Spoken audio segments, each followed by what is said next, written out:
Sensizliğe dözmür ürək yarım, qəlbim sinəmdə çırpınar canım. İstər sənin yanında mən qalım, getmə əzizim sevgili yarım. Eşqim məhəbbətlə dolub cana, yaş gözlərimdən hey axır yana. Sən bax mənə yarım yana yana, qoy bu məhəbbət daimi qala. Səndən sonra heç bir kəsim yoxdur, getmə yarım getsin qəmim çoxdur. Ağlar keçər hər günlərim sənsiz, çətin gülə dodaqlarım mənsiz.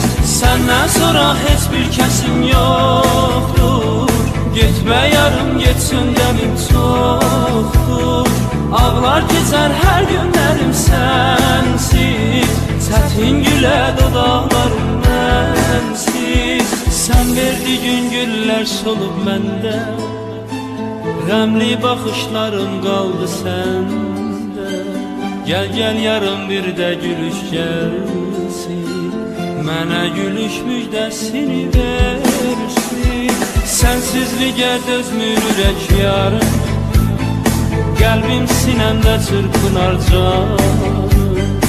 İstər sənin yanında mən qalım, getmə əzizim sevgili yarım.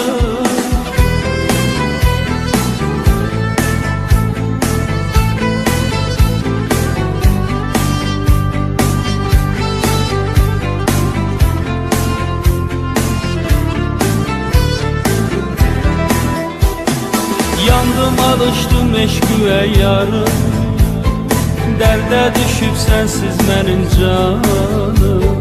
Sən bax mənə gəl gör mənim halım, tutsun səni ay gül mənim adım.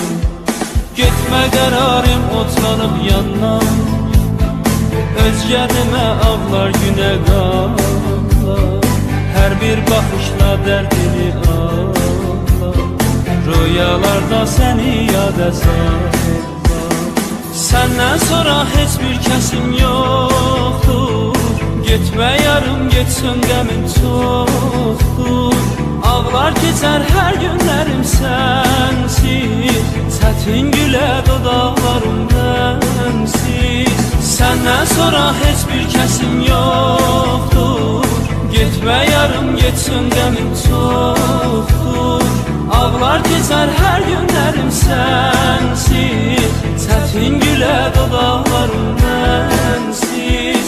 Sən verdiyin güllər solub məndə, qəmli baxışlarım qaldı səndə. Gəl gəl yarım bir də gülüş gəlsin, mənə gülüş müjdəsini versin.